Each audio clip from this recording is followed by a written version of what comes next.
topic is conservation of momentum. Okay, so suppose you have a system. Okay, in which system means कोई एक isolated system. Isolated मतलब बहुत ही अलग, बाकी उस मतलब ऐसा isolated system मतलब क्या कि बाहर से कोई भी इफेक्ट नहीं हो सकता अंदर, ऐसा एक सिस्टम है तुम्हारे पास। ठीक है, उसमें सपोज दो ऑब्जेक्ट है, ऑब्जेक्ट ए है और ऑब्जेक्ट बी है। ठीक है ना, ये दोनों पहले से ही मोशन में, कोई ऑब्जेक्ट, ये ऑब्जेक्ट इधर जा रहा है, फिर इधर कोलोइड हो रहा है, कोलिजन के बाद यहाँ पे जा रहा है, इसके साथ कोलोइड हो रहा है, फिर बी मूव कर रहा है, फिर ए इधर मूव करने लगा, लाइक दैट। ये ऑब्जेक्ट जो है ए और बी मूव कर रहे हैं इधर उधर इस सिस्टम के अंदर, आइसोलेटेड सिस्टम के अंदर। तो इनिशियली इनके पास कुछ मोमेंटम था। मोमेंटम मैंने बताया है ना क्या है। Momentum is what? Quantity of motion processed bye an object, product of mass and velocity, m into v is what? Momentum. So momentum इनके पास ऑलरेडी था। Suppose 20, for example 20 kg metre per second momentum था दोनों initially इस system के अंदर। कुछ देर बाद, मान लो 1 घंटा 2 घंटा 5 घंटे के बाद, ये कोलिजन हो रहा है, बहुत सारा कोलिजन हो रहा है, ऑब्जेक्ट मूव कर रहा है इधर उधर, ए और बी। ठीक है, float, I mean they are moving randomly, but still after certain time also you will find that if this is an isolated system, that means there is no disturbance from outside to this system, inside the system, then the total momentum will remain 20 kg meter per second. Are you getting? मतलब कि इससे क्या पता चला कि momentum जो होता है वो हमेशा किसी भी सिस्टम का, आइसोलेटेड सिस्टम का, हमेशा कांस्टेंट होता है। अगर यहाँ पे 2 पार्टिकल ना होकर 10 particle, n number of particle हो सपोज, तो भी मोमेंटम पहले जितना था उतना ही होगा। मतलब इससे ये पता चला कि momentum can neither be created nor be destroyed, like similar to that of the energy. हमने एनर्जी के बारे में पढ़ा, law of conservation of energy, वही यहाँ पे भी अप्लाई होता है। Law of conservation of momentum बोलते हैं इसको, क्या? Law of conservation of momentum, law of conservation of momentum. अब इसका एक स्टेटमेंट होगा कि नहीं? जैसे कि एनर्जी का स्टेटमेंट है law of conservation of energy का, ऐसे यहाँ पे भी for an isolated system, for an isolated system the total momentum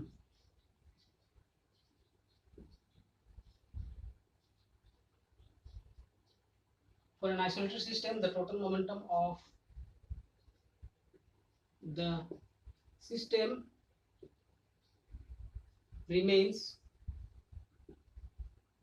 constant or conserved, constant और conserved। ठीक है, मतलब कि एक आइसोलेटेड सिस्टम के लिए टोटल मोमेंटम उस सिस्टम का, सभी ऑब्जेक्ट्स का मोमेंटम को प्लस करेंगे, तो इनिशियली मोमेंटम जितना था उतना ही बहुत देर बाद, कुछ देर बाद, चाहे कितना भी देर बाद देखोगे तो हमेशा उतना ही मोमेंटम मिलेगा। That means momentum remains conserved of that system. इसको, इसका एक डेरिवेशन, ये स्टेटमेंट हो गया हमारा। derivation is very important, this statement and derivation is very important. Okay, it comes in your exam, derivation of conservation of momentum, law of conservation of momentum। हम लोग mathematically इसको ड्राइव करेंगे। हम यहाँ पे देखो क्या कंसीडर कर रहे हैं, दो ऑब्जेक्ट्स, ऑब्जेक्ट 1, ऑब्जेक्ट 2, इसका मास है m1, इसका मास है m2। इस ऑब्जेक्ट का इनिशियल वेलोसिटी u1, इस ऑब्जेक्ट का इनिशियल वेलोसिटी u2। बट यहाँ पे एक चीज मैं ध्यान से सुनना बता रहा हूँ कि ऑब्जेक्ट 1 का इनिशियल वेलोसिटी ऑब्जेक्ट 2 से ज्यादा रखा है हमने। ठीक है, तो यहाँ पे क्या लिखूंगा, u1 is greater than u2, initial velocity of object 1 is greater than initial velocity of object 2। Why I have considered such situation here, because अगर ऑब्जेक्ट 1 का वेलोसिटी ऑब्जेक्ट 2 से ज्यादा होगा तभी तो यहाँ पे इनके बीच कोलिजन होगा। मैं अभी यहाँ पे क्या करने वाला हूँ, इनके बीच कोलिजन स्टडी करने वाला हूँ। ठीक है, कोलिजन मतलब पता है ना, टकराव। तो जब टकराव होगा, कब होगा टकराव? जब इसका स्पीड इससे ज्यादा होगा तभी टकराव होगा ना। चलो, ये हो गया हमारा situation before collision, before collision. Now second situation आते हैं केस 1 केस 2 ड्यूरिंग कोलिजन। ये object A, object 1, object 2, mass m1 m2, collision के दौरान का सिचुएशन है ड्यूरिंग कोलिजन। ड्यूरिंग कोलिजन के टाइम का मतलब सिचुएशन है, ठीक है। थर्ड केस ऑब्जेक्ट 1, ऑब्जेक्ट 2, मास m1 m2। जब कोलिजन हो जाएगा, कोलिजन होने के बाद दोनों के बीच क्या होगा, सेपरेशन होगा, ठीक है। मतलब एक आगे जाएगा एक पीछे आएगा, चाहे एक कुछ भी होगा। एक स्ट्रेट लाइन में हम लोग ये स्टडी करें स्ट्रेट लाइन मोशन का, ठीक है। तो इसका सपोज वेलोसिटी हो गया फाइनली v1 और इसका वेलोसिटी हो गया फाइनली v2। ओके, ये हमारा हो गया सिचुएशन आफ्टर कोलिजन। तो 3 सिचुएशंस मिला। इसको अभी हम लोग यहाँ पे लिखेंगे कंसीडरेशन लिखेंगे, consider 2 objects, okay, of masses m1 and m2 moving with velocity v1, u1, initial velocity is u1 and u2, okay, get colloid after a time t, get a collision after a time t, and thereafter their velocity changes to v1 and v2। ये सब लिख सकते हो, इतना लिखूंगा नहीं मैं, ठीक। Next what we do by when there was a collision, then object 1 ने फोर्स अप्लाई किया होगा ऑब्जेक्ट 2 पे। At the same time object 2, इसको मैंने नाम दे दिया f1 2, object at the same time object 2 will also apply a force on object 1, ऐसे that will be f2 1। so by Newton's third law of motion, what we will get, force exerted by object 1 on object 2 f1 2 हाँ is equal to कितना होगा, minus force exerted by object 2 on object 1। f12 क्या है यहाँ पे लिख देना, यहाँ पे f12 क्या है, force exerted by object 1 on object 2, and f21 is force exerted by object 2 on object 1। both will be same but there will be minus sign because they are acting in opposite direction। ये force ऐसे, दूसरा just opposite to that force। so ये क्या लिखूंगा मैं यहाँ पे, this implies f, चलो इसको मैं ऐसे लिख सकता हूँ, now applying by second law of motion. हम देखो इसमें कंजर्वेशन ऑफ मोमेंटम का डेरिवेशन में हमको दोनों भी लॉ यूज करना पड़ेगा, first law of motion third law of motion as well as second law of motion, ठीक है। तो second law of motion apply करो, हमको पता है according to second law that the rate of change of momentum of an object is directly proportional to the applied external force। are you getting, हमको वहां से मिला था एक, तो इसमें हम लोग क्या करेंगे, रेट ऑफ चेंज, अभी इसको मैं ऐसे लिखता हूँ, rate of change of momentum of object 1 is equal to क्या हो जाएगा, it will be equal to rate of change of momentum of object 2। देखो यहाँ पे हम लोग सेकेंड लॉ अप्लाई करेंगे, f12 मतलब force exerted by 1 on 2, that's why rate of, यहाँ पे क्या लिखा मैंने, rate of change of momentum of object 1। ये ऑब्जेक्ट 1 के द्वारा फोर्स अप्लाई किया तो उसी का मोमेंटम चेंज होगा, ठीक है। ये ऑब्जेक्ट 2 के द्वारा फोर्स अप्लाई हुआ तो rate of change of momentum of object 2, ठीक है। चलो इसको इक्वेशन नंबर मैंने दे दिया 1, ठीक है। यहाँ पे एक माइनस साइन आएगा because f12 is equal to minus f21 था, ठीक है। अभी ना हम लोग अभी यहाँ पे कुछ कंसिडरेशन लिखते हैं, initial momentum of object one before collision is equal to कितना होगा, initial momentum of object one before collision is m1u1, m1u1, final momentum of object one after collision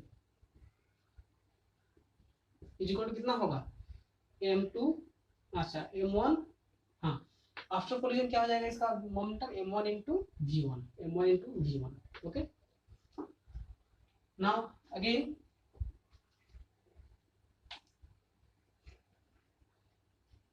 initial,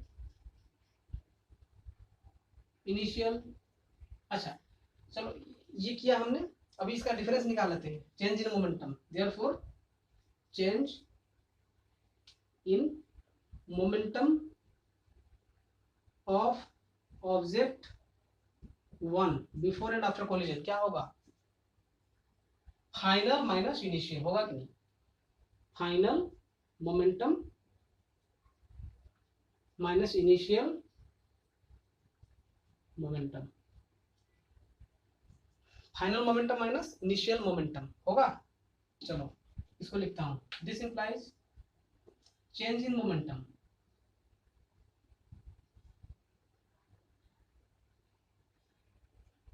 of object one is equal to कितना हो जाएगा, final कितना है m1v1 minus initial m1u1, m1v1 minus m1u1, ठीक है।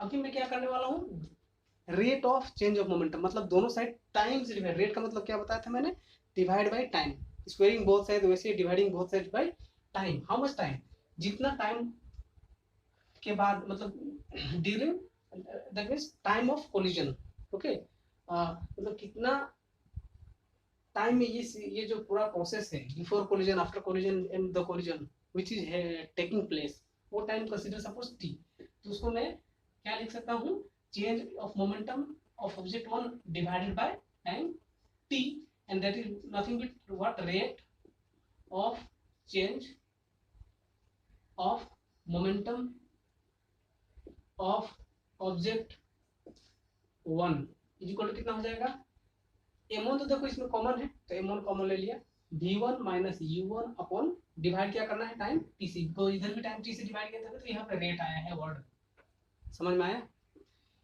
Similarly अभी देखो, similarly मैं क्या करने वाला हूँ, ये सब कुछ किया ना एज इट इज वैसे ही करो, ऑब्जेक्ट टू के लिए हमने ऑब्जेक्ट वन के लिए सारा कहानी कर लिया, पूरा कांड कर लिया, ऑब्जेक्ट टू के लिए भी सेम करो, ठीक है। ऑब्जेक्ट टू के लिए अगर करोगे तो will get rate of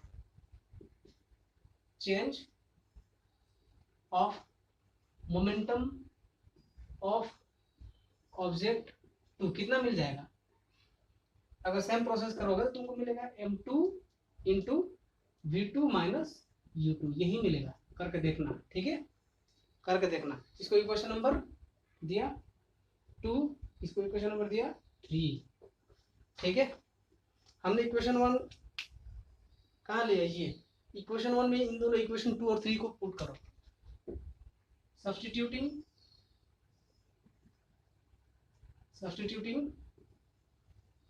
equations 2 and 3 in equation 1, what we will get here, implies 1 implies, देखो rate of change of momentum of object 1, हमने क्या लिखा है, rate of change of momentum of object 1 कितना है, m1 into v1 minus u1, ठीक है, ठीक है, इज इक्वल टू, अच्छा डिवाइडेड बाय टी भी है, अच्छा is equal to minus rate of change of momentum of object 2, minus तो लगा दिया, और rate of change of momentum of object 2 ये है equation 3, m2 into v2 minus u2 upon time t, ठीक है, दोनों साइड टाइम टाइम खलास, सो m1 v1 माइनस u1 अभी मल्टीप्लाई कर दो, ठीक है, m1 v1 minus m1 u1 is equal to minus, अंदर लेके जाओगे साथ में तो क्या होगा, minus m2 v2 minus into minus plus m2 u2. This implies what you will get, now what will get, मैं u1 और u2 को साथ में रखूंगा, v1 v2 को साथ में रखूंगा, ठीक है. चलो सो इसको लेके जाओ इधर, m1 u1 plus m2 u2 is equal to, इसको लेके आओ इधर, m1 v1 plus m2 v2. मुझे ये स्टेटमेंट मिला, मतलब ये एक्सप्रेशन मिला, m1 u1 plus m2 u2 is equal to m1 v1 plus m2 v2. अब ये m1 u1 plus m2 u2 है क्या, ये टोटल मोमेंटम है before collision. This is m1 u1 plus m2 u2 is what, m1 u1 plus m2 u2 will be the total momentum before collision. यहाँ पे क्या लिखूंगा मैं, this implies total momentum before collision is equal to, ये हो जाएगा m1 v1 plus m2 v2 is total momentum after collision. total momentum after collision. समझ में आया, total momentum before collision this is equal to total momentum before after collision this. So this is equation number suppose 4. This is nothing but mathematical expression of law of conservation of momentum. Okay, what you can write here that, in other words, जो हमने जो law of conservation momentum का जो statement लिखा है उसको और easily लिख सकते हो. कैसे, अभी it states that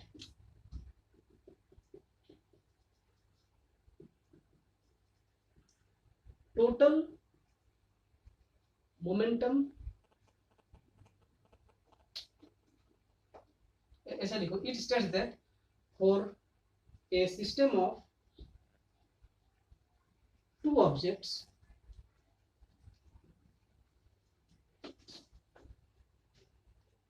for a system of two objects in isolated system, in isolated system, total, ये लिख दो, total momentum before collision is equal to total, यहाँ पे लिखना है ऐसे नहीं, is equal to total momentum after collision. समझना है, ये स्टेटमेंट और इजी हो जाएगा, उससे इजी है. तुम ये लिखो चाहे वो लिखो, एग्जाम में दोनों में ये मार्क्स फुल मिलेगा. और ये ड्राइवेशन है पूरा 3 मार्क्स और 5 मार्क्स, इज वेरी इंपॉर्टेंट. और इसके ऊपर न्यूमेरिकल भी आता है. Now will learn about, we'll discuss about recoiling of gun. Okay, what is recoiling of gun? First of all, you should write recoiling of gun means what. So whenever we fire a bullet from a gun, the gun, okay, pushes the person backwards, pushes the gun backward, the bullet pushes the gun backwards, okay, along with the person. जिस person ने bullet fire किया है, तो after firing क्या होता है, gun के साथ पूरा ओवरऑल मतलब आदमी पीछे की तरफ धक्का खाता है, मतलब गन पीछे की तरफ धक्का खाता है तो आदमी पीछे की तरफ धक्का खाता है, उसी को हम लोग क्या बोलते हैं, recoiling of gun. Okay, so this is the definition of recoiling of gun. You can make it by your own. Okay, now here we consider a gun. Okay, the gun have a mass, suppose m2. Gun का मास कितना है, m2. यहाँ पे जो चीज मैं बोल रहा हूँ उसको ध्यान से देखना, मास m2 ऑफ गन. वेलोसिटी कितना है, जब गन और बुलेट को मैंने ऐसे पकड़ा हुआ है, गन का वेलोसिटी कितना है, 0. बुलेट का भी वेलोसिटी कितना है, 0. बट मास 0 नहीं है, मास है.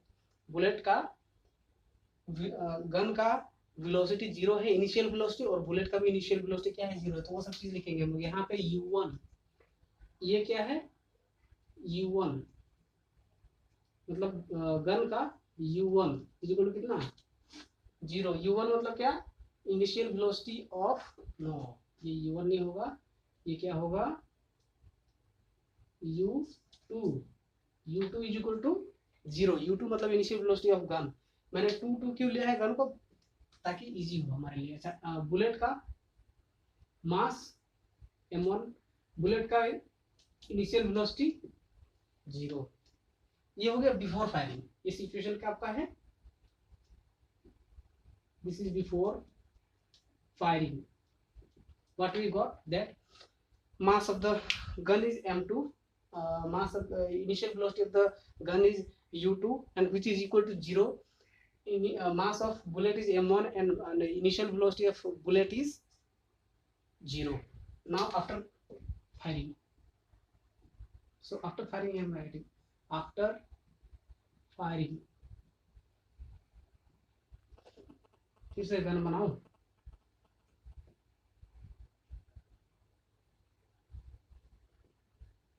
ठीक है। बहुत खराब है मेरा art drawing, okay, so don't mind. यहाँ पे बुलेट फायर हो चुका है, the bullet have been fired out of the gun and it has gained a velocity. उसका वेलोसिटी कितना है इस वक्त, v1, final velocity v1, mass same m1, gun का m2 मास है, और जब फायर कर दोगे ना तो पीछे की तरफ जो धक्का मिलता है गन को, वो वेलोसिटी कितना है, v2। अब ये वेलोसिटी क्या है, इस वेलोसिटी का एक नाम है, that is known as recoil velocity. Recoil velocity. अभी देखो ये टॉपिक एग्जैक्टली डायरेक्शन ये सब है नहीं क्लास 9 में, लेकिन हाँ न्यूमेरिकल में है। फिर न्यूमेरिकल में तुम लोग कंफ्यूज हो जाएगा कि कौन सा फॉर्मूला लगाएगा, देखो न्यूमेरिकल में ड्राइवेशन करना पड़ेगा तुमको। सो यही बेटर है कि यहाँ पे ड्राइवेशन कर लो और उसके बाद न्यूमेरिकल में डायरेक्टली फॉर्मूला अप्लाई कर दो, तो कीजिए। तो हम लोग क्या करेंगे, बाई नहीं, यहाँ पे ऐसे करेंगे, applying law of conservation of momentum, law of conservation of momentum. जो अभी हमने इक्वेशन 4 ड्राइव किया था, क्या था वो, m1 u1 plus m2 u2 is equal to m1 v1 plus m2 v2, यही था। ये सब चीज जो हमने कंसीडर किया है वो सब पुट करो, इसमें पुट करो m1 मास ऑफ गन, तो mass of bullet, u1 initial velocity of bullet कितना है 0, plus m2 mass of gun. ये बिफोर कोलिजन है, ये क्या है बिफोर कोलिजन, ये आफ्टर कोलिजन कहानी है। बिफोर कोलिजन हम लोग पुट कर रहे हैं अभी, बिफोर कोलिजन का यहाँ पे पुट कर रहे हैं, आफ्टर कोलिजन के यहाँ पे पुट करेंगे, ठीक है। So initial velocity of the bullet u2, वही गड़बड़ हो गया, m1 is the mass of the bullet, u1 is 0, that is initial velocity of the bullet, m2 is mass of gun, u2 is velocity, initial velocity of the bullet, and that is also 0। Before collision तो सारा का सारा 0 हो जाएगा। After collision में देखो m1 is mass of bullet and v1 is velocity of the gun, I mean velocity of the bullet, m2 plus m2 is what, mass of the gun, and v2 is recoil velocity, so v2 same ही रहेगा। अब देखो ये वाला तो पूरा का पूरा 0 हो गया ना, is equal to m1 v1 plus m2 v2, ये तो पूरा 0 हो गया, समझ में आ रहा है। अभी यहाँ से हम लोग क्या निकालेंगे, रिकॉइल वेलोसिटी निकालना है मेरे को, I need to find recoil velocity. Recoil velocity v2 is equal to क्या हो जाएगा, चलो ये हो जाएगा m1 माइनस आ जाएगा m1, चलो तुमको समझ में नहीं आएगा उससे अच्छा मैं ऐसे करो, m2 v2 is equal to minus m1 v1, this implies v2 is equal to minus m1 upon m2 into v1, so this is what the required expression for recoil velocity। अब ये एक्सप्रेशन तुम directly use करोगे numericals में, directly what is the recoil velocity of the gun और what kind of, like कुछ भी question आएगा तुमको पता है कि v2 क्या है, रिकॉइल वेलोसिटी है, v1 क्या है, velocity final velocity of the bullet है, v2 velocity of gun, recoiling velocity of the gun, and v1 is the velocity of the final velocity of the bullet after firing। m1 m2 तो पता ही है ना, ये m1 ये m2, ठीक है, clear. So this is the required expression for recoiling velocity of a gun, okay.